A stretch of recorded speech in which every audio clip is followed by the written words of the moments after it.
Zayat Ibáñez. Mano a mano. Un podcast sobre política y economía argentina.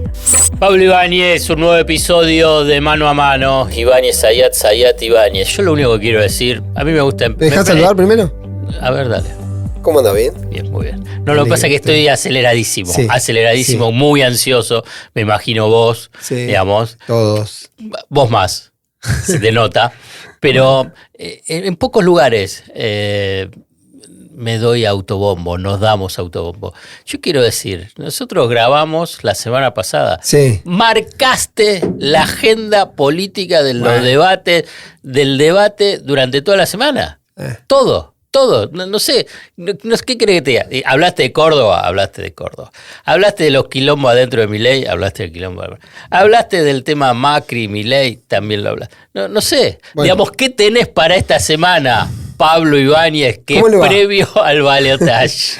¿Todo bien? Sí, muy bien. Lo único que no hiciste, perdóname, lo que pasa es que vos no sos para nada futbolero.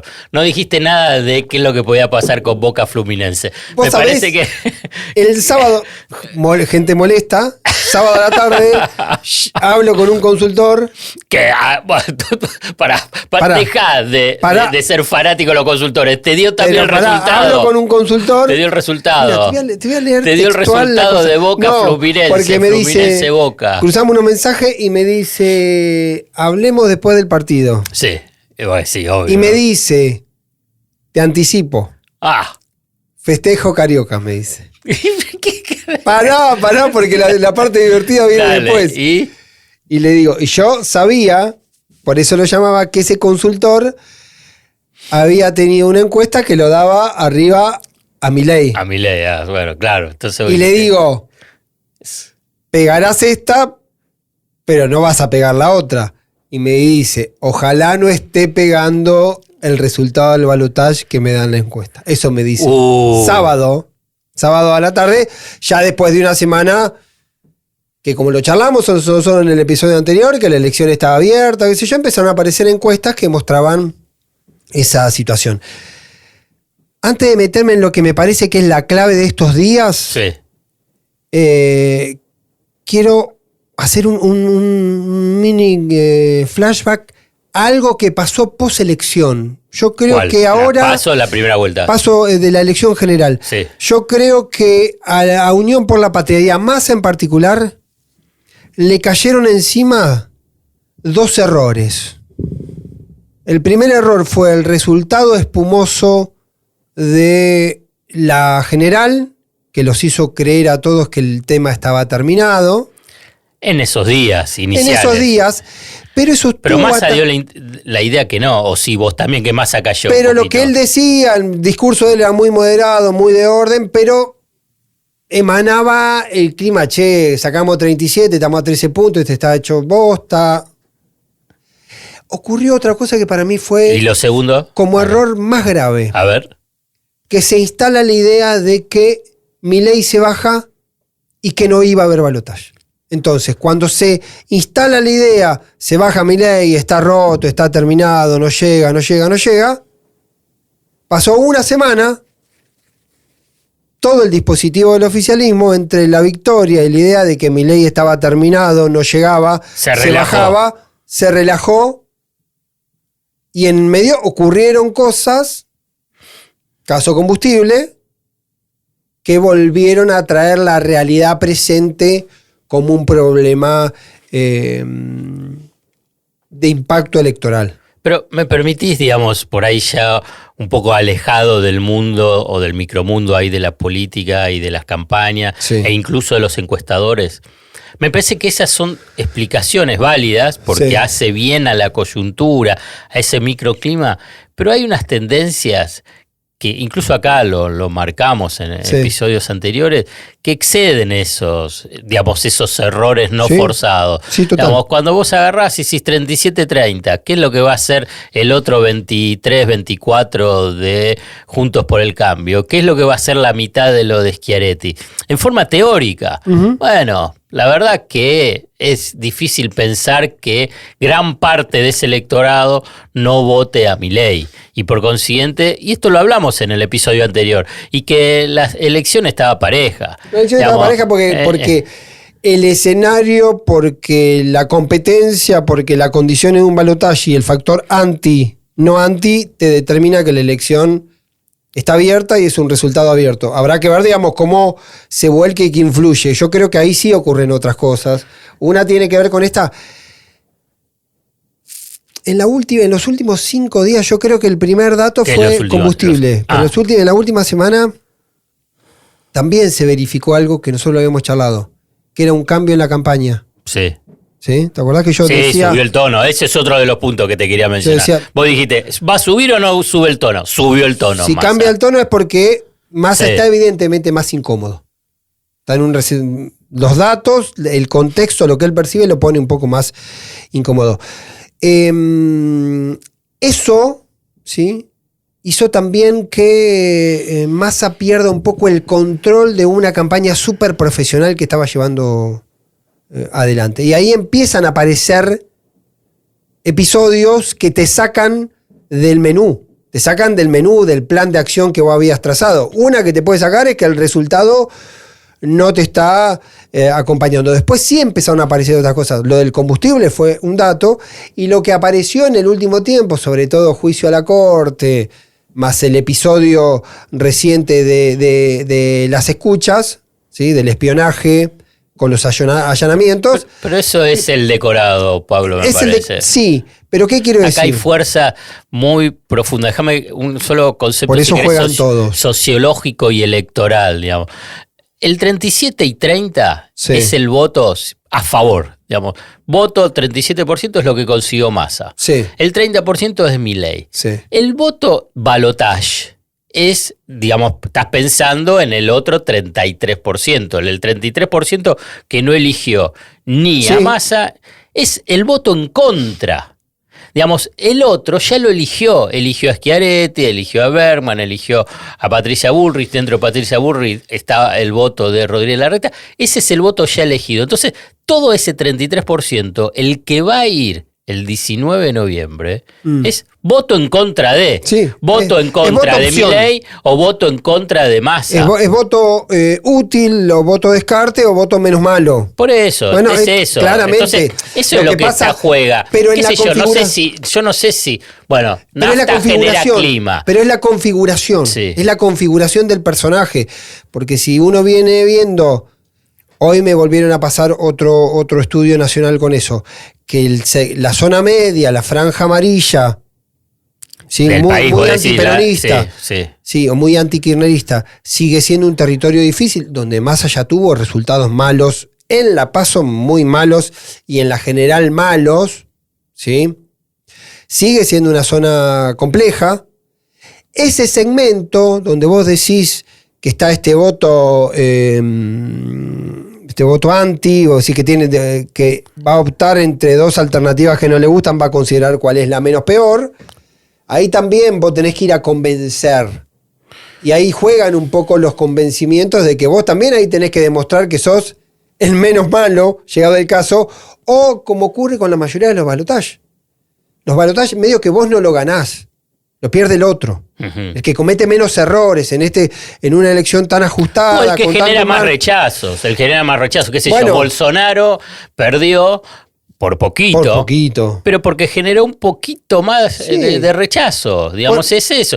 Porque, a ver, ¿qué es lo que podía ofrecer? Miedo. Ahí también empiezan a jugar los miedos. Y es una configuración interesante. El otro día, mirando un estudio de Hugo Aime, el dato que apareciera que en el factor miedo futuro, Milei sigue generando un poco más de miedo que la continuidad que significa Sergio Massa. Sí. Ahí volvemos a la idea de que Massa quiere ser cambio porque la continuidad es un lastre, y ver si logra instalar la idea de cambio. En la idea de cambio hay episodios que lo ponen incómodo, porque como lo charlamos, es de alguna manera para el sector ese de la franja media, que tiene que ir a buscar, que hay un informe muy interesante, yo lo publiqué el domingo en el diario AR, que hacen Milanese y Belvi sobre el voto libre, ¿sí? El voto de la opción sumada a Schiaretti juntos y Bregman, que tiene ahí 8,5 palos de votos, que eso tiene que migrar hacia algún lado. Por eso es ese 33%. Es lo que se resuelve. Ese es el juego. Pero ahí sí empiezan a jugar todos. Porque ¿qué es el jugar todos? Empiezan a jugar todos, entonces te juega Schiaretti, juega la justicia. Schiaretti está jugando para Milei. Claro que sí, bueno, pero Schiaretti ahí aparece un factor, porque imagínate vos que Schiaretti, que venía marcando una tendencia, pero sale a jugar muy fuerte para Milei. Ahí debe haber una bronca con Massa histórica. No, ahí hay una línea con Macri. Macri, ahí se juntan las dos cosas. La relación histórica con Macri y una cuestión que Schiaretti presume, da por hecho que aún con un buen resultado de Massa, el voto de Córdoba va a ser mayoritariamente a Milei. Entonces, como un referente provincial, tiene que quedar del lado del... Pero si ya está, él no va a ser gobernador, ya perdió todo. Bueno, pero él también está jugando la sucesión. También está jugando la conducción de lo que viene, porque Yarlora es otra cosa respecto a él. Tiene otra configuración y tiene otro esquema. Bueno, pero está jugando. No está retirado, porque si el tipo estuviese retirado, ahora no estaría haciendo lo que hace. Entonces, bueno, por los ahí manotazos de él es porque está jugando bueno, por ahí está bien lo que vos mencionás. Está tributando a un pasado de Sogma. O está aspirando a que cree que tiene que ser parte del bando ganador. No es una neutralidad lejana, como tienen muchos dirigentes provinciales. Digamos, vos tenés, qué sé yo, hasta ahora puede haber algún cambio, pero ahora lo tenés al propio Frigerio, que está distante, medio en silencio, diciendo vengan los candidatos a presidente y agarren nuestra agenda y preséntenla. Muchos tipos ganadores están en ese rol, ¿sí? Poggi de San Luis, Orrego de San Juan, hay dirigentes del PRO incluso. Lo cual lleva a la otra cuestión que para mí es muy paradójica y muy interesante, y en algún momento dependerá del resultado, lo vamos a tener que revisar. Milei hasta hace... No quiero tirar un tiempo porque por ahí me equivoco. Bueno, hace un tiempo. Hace bastante tiempo. Yo creo que lo último que hizo fue prepaso. Milei no sale de la ciudad de Buenos Aires, no sale del AMBA. Del AMBA. Claro, me parece que fue a Tierra del Fuego, fue a San Juan. Pero eso creo que fue todo prepaso. Prepaso. Después, vos decís pospaso. Pospaso. Bueno, ahora, escúchame. Nada. No volvió a su casa. No, pero además... Pero quedó en el hotel. Con el mismo buzo. ¿Le llevaron otro buzo o no? Piso 21 debe tener varios. Imagino que debe tener varios. Si no, digamos, es el busito ese. Es la cábala. Ahora, lo que digo es... Pero que ponga algunos libros en la biblioteca. Pero también es paradójico eso. Quiero decir que es paradójico poder... No, pero es paradójico poder tener un candidato que gane a nivel nacional y que después termine sacando 35, 40, 45 en Tucumán o en cualquier provincia del interior, donde ocurren dos cosas. No solo que no va, que eso puede ser objetable o no, pero después tampoco habla de políticas específicas para... Para ninguna, ni para Catamarca, San Juan. Es que ahora dice economía regional, voy a hacer tal cosa. Pero te lo voy a decir muy... Pero pará, el dato grueso es contrario. El dato grueso es la coparticipación es una mierda, la voy a hacer. Entonces también es una cuestión paradójica que eso esté ocurriendo. Desde el punto de vista analítico, después habrá que ver el resultado. No, pero está claro que es para mí, digamos, y te lo hago en una forma muy lineal, es el voto antiperonista que como se dividió, y además la experiencia de gestión de Juntos por el Cambio fue desastrosa a nivel nacional, encontró ese voto antiperonista un canal de expresión que fue el de Milei. Una de los factores, no estoy diciendo el único, pero es evidente que es el voto antiperonista que domina a lo que es. Sí, puede ser también puede ser un voto, por eso yo juego con la idea de los miedos, un voto, insatisfacción presente y la presunción de que Massa no va a poder modificar la insatisfacción presente. Entonces también tenés una dificultad. Puede haber un votante. Me gustó esta referencia que hiciste vos del 30% de Milei, por eso yo vengo insistiendo que el 30% que ya lo votó 2 veces, no se va a ir ni uno, por más que aparezca abrazado, digamos. Sea Macri o si antes se abrazó a Barrio Nuevo. No importa. Por eso no importa, creció a pesar de eso. Los fiscales no aparecieron de Barrio Nuevo, son los fiscales sí, del general Alaiz. Para los que tienen llegando. más de 40 o 45 años. Sí, Alaiz fue 87, ¿no? Bueno, fue entonces digamos, serían los fiscales del general Alaiz. Ahí me gustaron. No, dale. Y ahora está la otra dificultad. Cuando yo también digo el tercer factor, Perdóname. que no fue al interior Milei, que no habla de políticas para el interior. Me lo acordé porque vos después lo tenés a Schiaretti hablando de que necesita un candidato que tenga un candidato federal. Y está de manera indirecta acompañando a Milei, que es lo más antifederal que hay desde el concepto, desde lo que dice y desde su conducta. ¿Sí? Y además plantea la cuestión de la copa. Me parece que hay una sumatoria, ahí sí hay un componente argumental. Copa con participación. Sí, y ahí hay un componente argumental que no alcanza a satisfacerse en el planteo de Schiaretti solamente por lo que exprese ideológicamente o políticamente cada uno. ¿Aumentó ese porcentaje de 3 de los 4 votos de Bullrich van a Milei? No, se mantuvo ese. Ajá. Ese es todavía lo que lo mantiene, es lo que hace llegar a Milei en ese 43, 44, 47, porque también toma de Schiaretti, y ahí está el escenario de debate. Ocurre otra cosa para mí bastante interesante, que es los encuestadores se encuentran con este escenario. Preguntan, vamos a una pregunta genérica, 3 dicen Milei, 3 dicen Massa, 2 dicen Blanco, dicen no sé. Sí. Ahora, le preguntás a los mismos 10, ¿quién cree que va a ganar la elección? Massa. Te da 7, 3 Massa, 8, 2 Massa. ¿Por qué? Porque la sensación es, y yo creo que tiene que ver con el efecto perceptivo post general, de que ganó, fue la sorpresa, bueno, ya está.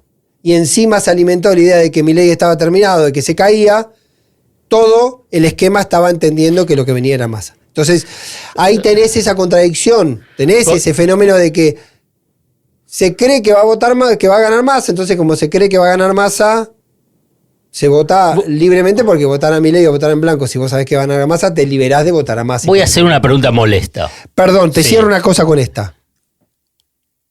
Por eso algunos especulan que las encuestas negativas que primero se filtran del entornísimo de Massa, que es la encuesta de Marcelo Escolar, o de Galmarini. Sí, pero no, de Marcelo Escolar, de inteligencia analítica, muy respetado en el mundo de los encuestadores, muy respetado, más allá de que erró la PASO.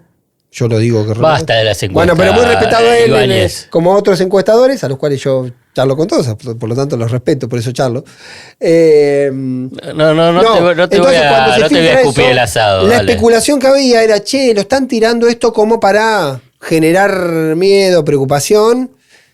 Y la verdad, el clima del empate estaba, y lo que apareció era un resultado. Voy al analista político Pablo Ibáñez con esta pregunta molesta para poder reflexionar sobre el voto radical. Sí. ¿Existe o no existe? Gran pregunta. Gracias. Es gran pregunta. Lo puedo anotar todo lo que nos están escuchando, porque me lo está diciendo Ibáñez, no cualquiera. Porque es cierto. El crecimiento que vos imaginás en las encuestas de Massa, en estos resultados de cierta paridad, si querés le ponemos 47, 45, con un margen de indeciso. 50-50, no importa. Bueno, está ahí parejo. sí claramente tiene que haber un voto que viene del radicalismo y de Larreta, y un pedazo del voto de Schiaretti. Eso y de la izquierda, ¿no? 2 puntitos de la izquierda. Y 2 puntos y medio de la izquierda, que uno imagina que de la izquierda la relación es 3 de 4 y 1 más tendencia a blanco que a Milei. Es un poco particular pensar que alguien pueda ir de la izquierda a Milei, pero todo puede ser. Todo es posible en el mundo desconocido de la política argentina. Y el voto es insondable. Y entonces ya se tiene que haber producido la migración. Yo creo que hay un fenómeno bastante interesante para analizar, que es la dirigencia política radical con bastante intensidad objetó a Milei, por lo cual indirectamente su neutralidad se lee como un apoyo a Massa, sin que salgan a decir que lo van a votar a Massa. Eso seguramente tiene que haber decantado sobre el votante, y ese votante se está manifestando en el número que le permite a Massa crecer y haber crecido 6, 7 u 8 puntos de los 37 de la General. También está la discusión sobre el voto peronista de Schiaretti, que se amplió de entre La Paz y la General y que se expandió territorialmente, por ejemplo, al norte del país en algunos casos, a Santa Fe en otro caso. Ese también es un voto que se supone que Massa debería poder interpelar. Y el voto radical, que ya se puede haber migrado, ponele que uno puede decir que de los uno de los cuatro de Juntos por el Cambio son radicales, que ya se fueron, o por lo menos no fueron a Milei. Parte todavía seguramente están en el blanco y parte ya fue a Massa. Lo otro que a mí me llama la atención, que yo lo miro en el fenómeno Abeluto, ¿sí? Abeluto es un tipo que viene del PRO, muy macrista, en todos los sentidos. Y escribió los libros, ¿no? Sí, claro. Macri. Y hace una apreciación sobre el voto a Milei, que yo a veces tiendo a creer que Abeluto no puede ser una expresión única de un sector del votante del PRO que advierta sobre el riesgo democrático de Milei. Entonces digo, o Abeluto es un radical libre o un silvestre total, que es el único en ese ecosistema del PRO que piensa así. O por ahí empezó a escuchar un poco más a sus hijos. O el tipo está observando que efectivamente hay un sector del PRO, no digo que lo quiera expresar, lo leo al revés, digo, si Abeluto lo dice, tiene que haber algún sector del universo del macrismo que tenga la misma interpretación que Abeluto. Abeluto no puede hablar por sí mismo, no porque sea un dirigente, un representante, sino lo leo como proceso de interpretación del presente. Por ese mismo proceso a mí me cuesta a veces leer el comportamiento de Schiaretti. Schiaretti, que se viene presentando como un oxímoron muy divertido, que era lo del peronismo republicano. ¿Desde qué lugar me decís vos que un tipo que se presenta como peronismo republicano puede apoyar implícitamente a Milei, que parece romper muchísimo los parámetros del republicanismo, digamos, en toda su conducta? Ahora, cuando uno lo mira objetivamente, vos te tenés que preparar que una hipótesis de que Milei puede ser un tipo que empiece gobernando a tiro de decreto, si no tiene número, si no tiene volumen político para sostener las medidas de otro. Bueno, no nos adelantemos cómo va a ser, porque es una cuestión, digamos, si tengo que pensar cómo puede ser un gobierno de Milei, lo único que puedo pensar es caos. Bueno, digamos, pensarlo como decreto, pensarlo como cualquier cosa. Pero lo planteo en términos de lo republicano. No hay estoy hablando pero estoy hablando de esos parámetros, estoy hablando de ese parámetro para pero ahí no podés, vos querés racionalizar a Schiaretti. La verdad, digamos, lo de Schiaretti. Tengo que tratar de entender que lo de Schiaretti responde a una lógica a su jefe, que es argumental, y que esa lógica argumental tiene un soporte de un orden que no es meramente emotivo. Tengo que creerlo. Schiaretti tiene 50 años de militancia política. ¿También va a hacer lo que hace porque está enojado? No, enojado no. Me parece raro. No. Bueno, tengo una... Vamos a especular. ¿Qué dijo Sergio Massa sobre su futuro candidato a ministro de Economía? Tengo miedo que lo que digamos quede viejo en... No, él dijo. Algo dijo. Sí. Dijo que va a ser de otra fuerza política. Sí. Se arriesgó de una cosa, digamos, increíble para mí, porque dice, yo no... Podía seguir hablando del gobierno de unidad nacional, podía seguir diciendo el gabinete va a estar... Es el próximo escalón. Que el gabinete va a haber de otra fuerza política. E incluso, esto también lo repitió, pero ya en su momento lo había dicho, que la mitad del Banco Central va a estar en la oposición. Sí. Le está mandando señales muy fuertes al radicalismo y a sectores del PRO republicanos. Sí. Bueno, pero para... Bueno, ¿no vamos a dar nombres? Porque vamos voy a tirar dos nombres. Quiero tirar dos nombres. Dijimos voy a especular. Sí. No, yo no digo que vayan a ser. Tampoco, digamos, porque en su momento, la verdad, yo especulé, lo dije, y acá lo dije en Futurock, dije Bataki, y claramente estaba en el tablero. Y salieron y le hicieron picado fino, empezando por Clarín y después siguió La Nación. O sea que, pero ya ahora queda poco tiempo. Queda poco tiempo para que le hagan picado fino a los nombres que podemos llegar a tirar nosotros. ¿Por qué? Porque a uno le empezaron a hacer picado fino cuando estuvo con Bullrich, ¿no? Melconian. Entonces, este puede estar en el tablero. No es que no hablaban Digamos, no es que no existía ningún tipo de relación de Melconian con Massa. Sí. No era cero, tampoco eran amigos. Sí, Melconian incluso fue muy duro, criticó. Pero tenían conversación, tenían durísimo sí. con las medidas ¿El otro también de Massa. es otro, un ex ministro? ¿El otro que tenés? No. A ver. No.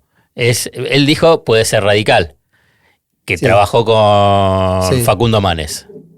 Pero déjame terminar con Melconian y después Sí.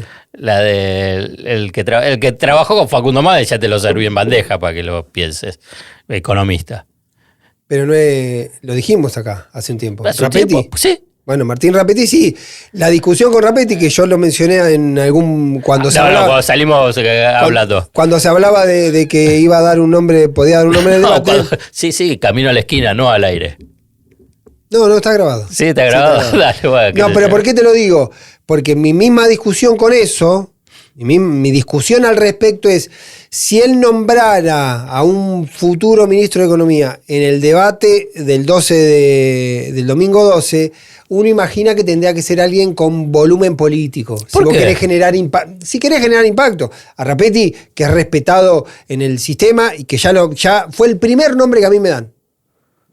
El primer nombre que a mí me dan cuando sale la versión, cuando a mí me cuentan que Massa estaba pensando decir en el primer debate su ministro de Economía y hablar del presidente del Banco Central, el primer nombre que me dan es Rapetti. Y mi argumento en ese caso también era, no parecía alguien que rompa la ecuación desde el punto de vista mediático. Si vos agarrás y me decís si anuncia como ministro de Economía a Lustó, ahí sí digo, desde la taquilla del anuncio me refiero. Ese era mi planteo. Y Rapetti... pero Melconian es fuerte. Melconian es fuerte y yo creo que viene un poco golpeado. Sí, hasta le cerraron el contrato de la Fundación Mediterránea. Alguien me dijo que también le dijo que un tironeo en la Mediterránea porque hay gente en la Mediterránea que quería manifestar su apoyo a Massa, otros no. Que alguien también interpretó que bajar ese contrato era como también de darle el pase libre a Melconian para un eventual acuerdo, y si hacía algún acuerdo con alguien, no quede otra vez involucrada la Mediterránea, que termina abrazada al 23% de Bullrich, de alguna manera la Mediterránea. En esa quedó abrazada. Por eso digo. Pero yo no sé cuál fue el motivo. La verdad, lo digo públicamente, no sé el motivo. Pero que le bajen el contrato es de una brutalidad. Total. Es de una brutalidad. Total. De lo que implica el poder económico en Argentina. Digamos, está bien, puede ser que haya estado previsto. No sé, por eso te digo, pero anunciarlo, ¿cuándo? Si buscan el archivo, que es muy cercano, el sábado o el domingo, en La Nación, salió una carta de los economistas de la Fundación Mediterránea, o sea, ellos, sí lo firmaron así. No lo firmó como Carlos Melconian diciendo, acá está nuestro programa. Nosotros trabajamos y todo lo que es el discurso tradicional que tuvo Carlos Melconian sin decir ninguna medida, sin nada. Son todas ideas amplísimas sobre lo que sería un plan económico, que hasta bordea lo que sería un plan de gobierno, porque la verdad no dijo nada. Conceptual. Sí, pero manifestación de tan amplio que es te como... Te voy a hacer una pregunta, pará. Sí, decime. porque... Pero pará, déjame cerrar. Sí, cerrar la idea, sacaron un comunicado como economista y a los pocos días, 2-3 días, la Fundación Mediterránea saca un comunicado, yo creo que también replicando sobre esa carta de los economistas de la Mediterránea, diciendo que le baja el contrato. ¡Qué brutalidad del poder económico! Digamos, un ejercicio de poder notable. Está bien, yo no sé qué es lo que habrán evaluado ahí internamente, como decís vos, por ahí algunos que querían con Massa, otro con Milei u otros abstenerse. Si querés después hago también un apunte sobre el poder económico, cómo está jugando. Sí. Pero la verdad, no era necesario. No era necesario. Salvo que haya algo más. ¿Qué? No, salvo que haya algo más. Salvo que, por ejemplo, hipótesis, se esté trabajando sobre una hipótesis de que Melconian se incorpore. ¿Y cuál es el problema? Bueno, pero también puede ser que, como había matices dentro de la Mediterránea respecto a esa relación, por eso digo, puede ser una hipótesis más, es que tenga pase libre, digamos, para que haga eventualmente. La hipótesis más inocente y bondadosa que se me ocurre. Sí. Vos sos malicioso, yo soy un tipo que tiende a pensar que las cosas ocurren porque la gente se quiere y deja de quererse, y en un momento rompes una relación y cada uno se va, se dan la mano y se reparten los sí. Digamos, porque cuando dijiste algo sobre que un nombre que tenga impacto, rápidamente asocié. ¿Te acordás que cuando Néstor Kirchner dijo, yo voy a ser mi ministro de Economía, pero a la vez nombró a Labaña? Sí, lo mantuvo a Labaña. Que dijo que va a continuar después de la salida que consiguió Labaña en el gobierno de Duhalde, que nadie quería agarrar en ese momento el cargo de ministro de Economía. Él abre los bancos. La clave, digamos, el momento, digamos, ácido de Roberto Labaña es cuando él decide que los bancos se abran. Porque nadie tenía miedo. Digamos, recordemos rápidamente, corralito, corralón. Claro. No se podía sacar nada. Y él toma esa medida. Yo pienso que ahí hay un quiebre muy fuerte, un momento bisagra más que quiebre. Y a partir de ahí es como que él se empodera y dice, bueno, vieron, yo como ministro, yo me la jugué. Y acá se puede empezar el periodo de recuperación. Sí. Bueno, en la continuación de Néstor Kirchner diciendo Labaña va a seguir estando, ¿te acordás que le dio un marco de contención. ¿Te acordás que había una operación para que Labaña sea vice de Kirchner también? Y había una operación de algunos sindicatos para que Labaña sea el candidato presidencial. Sí. Eso no me acuerdo. En el 2003. Sí. Bueno, entonces hoy sería esta figura. Puede ser, me refiero a eso. Pasa que es muy difícil. Para lo último que te quería decir cuando decía, pero ¿para qué lo hace? Porque el tema de ministro de Economía es un espacio de poder. Claro. Muy fuerte. Muy fuerte. Y si vos estás pensando en Melconian, Melconian piensa... Hoy no me descartaron que anuncie algo. Es ministro de Economía, es Banco Central, son muchas áreas, es poder ahí. Sí, y entras en un rulo más difícil, salvo que un escenario demasiado disputado lo obligue a Massa a tener que jugar esa carta. Hasta ahora no tuvo necesidad de jugarla explícitamente, más allá de decir unidad nacional, y dentro de la unidad nacional ir sumando piezas a ese puzzle diciendo el ministro de Economía no va a ser de mi espacio político. Pues hay que ver cuál es el espacio político de Labaña, de Massa. Porque si él dice que es el Frente Renovador, todos los otros son de otro espacio político. Pero digo... Ahí no sos buenito. No, pero digo, está bien esa ecuación. Imagino que se refiere al panperonismo, que debería ser un tipo de otro espacio. Que lo diga desde Córdoba también tiene una señal. ¿Entendés? Me parece que empiezan a jugar cuestiones de ese orden, y por eso yo digo también que empiezan a jugar todos en esa variable. Y en el se empiezan a jugar todos, voy a meter un tema más que a mí me lo dijeron el fin de semana y me quedó dando vuelta, y es que a Massa le quedan por delante 13 días para sobrevivir. Porque pueden ser 13 días. Ya ocurrieron algunas cosas. Digo, juicio a la corte, más el episodio de las supuestas... el supuesto espionaje. Esos dos episodios que tienen algunos puntos en contacto,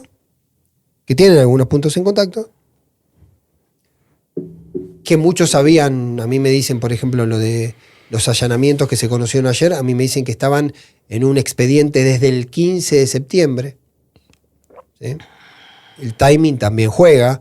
Entonces digo, tuvimos una prepaso con quilombos de inseguridad. Y dólar. Tuvimos una pre-general con mucho ruido de precios y dólar. Y de corrupción. Y episodio Insaurralde. Y ahora, chocolate. Y ahora puede aparecer, quiero decir, le quedan Massa, que venía con una campaña muy ordenada, donde toda la discusión estaba sobre Milei y sobre su crisis y su relación conflictiva con Macri, y ahora la pelota o la lupa vuelve a ponerse sobre Massa y va a tener que atravesar ese periodo. Y te voy a hacer una pregunta, por eso te voy a dejar la pregunta para después, por eso quedan 250 horas por delante para Massa, que son... Va a subir el dólar. Eso te iba a preguntar. ¿Cuál es el estallido previsible o cuál es la tensión que se puede sumar a este menú? Sí, el dólar. Va a volver a ocurrir. Sí, es de manual. Es de manual, qué sé yo, puedo equivocarme, como los encuestadores, pero es de manual. Digamos, no hay mucho misterio en eso. En casi todas hubo, y más ahora que van a tener que jugarlo. Digamos, vos cuando mencionaste nafta, digamos, y dólar, son dos variables, pero hipersensibles. Sí. Hipersensibles. Puede ser que vos no necesites la nafta. Puede ser que vos tu tanque esté lleno. Pero la ansiedad. Pero te dice, va a haber, no va a haber, cuánto uso el auto, salgo con el auto, me quedo sin nafta, ¿qué voy a hacer en una cola de 2 horas, 3 horas? ¿A dónde voy? Voy a uno, no encontré. Digamos, son variables, pero hipersensibles. Sí. Y cuando la juegan, escúchame, inocentes no somos. No. Pero ya te la contesté la pregunta, sí. Directa. Sí. Pero ahora, para lo último, vos me tenés que dar las pistas principales del debate, escúchame. El debate lo tenemos el domingo. Después vamos a hacer uno especial sobre el postdebate, pero el predebate. El predebate viene bastante incierto porque tiene un formato muy peculiar. Lo hablamos en el podcast anterior, contamos un poquito. Esa idea de que se puedan acercar, que se puedan mover, que sea prácticamente un mano a mano a micrófono abierto, le da una configuración distinta, porque lo que están, Massa juega mucho a la idea de incomodarlo a Milei. Evidentemente Massa tiene mucha más experiencia en el espadeo, digo, lo que ocurrió en una entrevista el domingo pasado, te das cuenta que con Luis Majul, la vi toda. Que tiene mucha más expertise que eso. Y no fue una entrevista, pero bueno. No fue una entrevista, es cierto. Si no va a hablar de periodismo, seamos rigurosos. Como dijo 7K, que le preguntaban si le había visto, dijo, no, yo solo veo programas periodísticos. Sí. Escúchame, para. Bien directo. Sí. ¿Cuál va a ser la estrategia de Massa? ¿Cuál va a ser la estrategia de Milei? Massa, por eso digo, Massa viene levantando el tono. Sí. La preocupación de Massa, y es muy difícil, es imposible desvincularlo de lo que ocurrió en los últimos 5 o 7 días. Massa siente que perdió la discusión de los anti. Que antes de la PASO el miedo era el fantasma, el peligro Milei. Uh-huh. Un poco porque ganó sorpresivamente por 7 puntos, por una diferencia importante. Otro poco por lo que te decía que manifiestan las encuestas de que había un clima general de que el futuro presidente era Massa, algo que empezó a revertirse climáticamente en los últimos 4 o 5 días. Pero ahí lo que logra Milei, y por eso digo que todos juegan, es volver a discutir, volver a instalar el debate de antikirchnerismo. Entonces Massa lo que tiene que hacer en el tramo final, y también lo charlamos un poquito antes, es ese proceso de coronar y cristalizar el proceso de la antikirchnerización, ¿sí? O la deskirchnerización de él, no de anti, sino deskirchnerización, porque es una conversación muy difícil, porque además es una conversación absolutamente pasional e irracional. Entonces, él tiene que ir al debate a volver a pararse en el lugar de qué es la moderación, de qué es el centro, de qué es la racionalidad, y que el otro lado están todas las incertidumbres amontonadas en un sujeto que se llama Javier Milei. Podemos esperar, digamos, porque yo creo que yo te voy a decir cuál va a ser el morbo viendo el debate.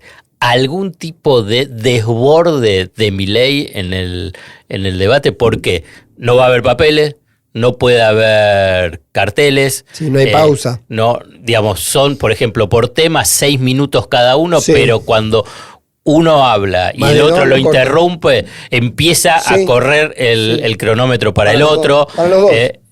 Cuando se hablan los dos juntos. No, bueno, pero por ejemplo, yo estoy hablando. Cortás, yo arranco, sigue mi tiempo. Pero el mío está al 0. Por eso yo digo que el gran ejercicio. Pero puede haber digamos, Massa puede jugar a buscar el desborde. A jugar, a incomodarlo, por eso decía que tiene la mayor expertise, mientras Milei está muy acostumbrado a jugar desde otro lugar, a inquietarse, incomodarse. Sí creo que... Por ahí necesita algunas entrevistas más de coaching de Majul. No, sí, pero lo que sí te quiero decir que Milei, que estuvo muy enojado con Macri. ¿Cuándo? La semana pasada hubo una discusión intensísima. ¿Por qué me lo trajiste al final de esto? Nicolás Posse, que es su potencial jefe de gabinete, con la gente de Milei, con la gente de Macri, que le dijo: ustedes solo pueden hablar con Javier o conmigo. Dejen de puentearnos, porque ¿qué pasaba? Empezaba la gente que vino con Macri a intervenir sobre las distintas áreas de gobierno, de salud, de seguridad, todas esas áreas, empezaban a copar, porque también Milei tiene poco equipo. Por eso, fíjate vos, sale la foto de Emilio, diciendo que tiene equipo, tiene poco. Sale la foto de Emilio Campo con 6 economistas diciendo: acá estamos resolviendo cuál es el plan de antiinflación y cómo vamos a dinamitar el Banco Central. Parecía, digamos, que necesitabas gente que maneje el tema de explosivos, si estás planificando eso. Pero está bien, digo, simbólicamente sale a buscar eso. Pero lo que te quiero decir para cerrar, que Milei, primero, administró bastante bien, mucho mejor de lo que muchos pensaban, la derrota. Administró bastante bien, mucho mejor de lo que muchos pensábamos, la crisis interna en su propio partido. Que hubo mucho ruido. Bueno, varios se le fueron. Pero volvieron. No. Volvieron, patalearon. Anzaloni, que era el diputado estrella, estuvo en la reunión el lunes a la noche. Otros que sacaron una carta muy crítica con Macri, de alguna manera critican desde adentro, pero no se van. Está ordenado. Está mal el tema fiscalización. Está muy mal la relación que baja Milei con el pro territorial. Que también eso está mal. El macrismo también va a tener fiscales alais. General alais. El macrismo, primero Macri se mete, la pone a Bertoldi y a Dietrich, después los retira, queda una zona medio gris, viene Pato con lo suyo, le dice a la gente que había trabajado con la fiscalización, entre ellos Seba de Luca, le dice: háganse cargo de la fiscalización. Después empieza a bajar y terminan acordando que la Libertad Avanza va a ordenar el sistema de fiscales y le va a pedir al PRO aquellos lugares donde necesita. Ahora también tiene su propia crisis con Kikuchi y el espacio territorial, Seba Pareja en provincia de Buenos Aires. Hay un tema ahí medio desordenado. Pero ¿por qué te digo esto? Que también es un error o es como apostar a una especie de magia fantasiosa, creer que Milei se va a sacar. Está muy bueno lo que estás diciendo. Creer que se va a romper la ropa y qué sé yo, y que se va a salir caliente y se va a poner rojo, me parece que es apostar a una posibilidad que yo creo que no va a ocurrir, porque Milei termina siendo más hábil puede ser que Milei no se mueva, puede ser que Milei no interrumpa, puede ser que haga, dice: bueno, ustedes pusieron esta regla de juego, él define su regla de juego. Y si Milei cree en las encuestas y llega al debate creyendo que está ganando la elección, ¿por qué se va a volver loco? Uh-huh. Pablo Ibáñez, hemos terminado el episodio previo al debate. ¿Qué es lo que tienen que hacer todos los que nos están escuchando? Entrar a todas las aplicaciones que existen en el mundo vinculado a podcast. No importa si estás en Somalia, si estás en Canelones, Uruguay, estás en donde sea. Entras, ponés seguir, calificás aquella que tiene para calificar, y si no, también podés verlo en Spotify. En YouTube lo pueden ver. Hay en YouTube, obviamente, YouTube. También para seguir y comentar. YouTube tiene esa ventaja también que pueden comentar. ¿Sí? ¿Hay comentarios? Sí. Pueden pedir yo en general temas, no leo comentarios, tampoco pedir, los de página leo que digo por si escriben. Pueden pedir canciones también. No, ¿hay trolls dentro de nuestros comentarios o no? No lo sé. No. Bueno, tenemos que hablar con Bernarda, que es la que administra toda esa cuestión. Bueno. Y Spotify, en Spotify califiquen y sigan, que además te aparece, porque Spotify, yo soy un usador de Spotify porque te permite volver a retomar los temas, si tranquilo, si manejás, si estás caminando, si vas a correr. ¿Corres? Claro. Muy bien. Pablo Ibáñez, Alfredo Zayat, Mano a Mano. Nos vemos en pocos días. Pocos días. Vale. Zayat Ibáñez, Mano a Mano, un podcast sobre política y economía argentina.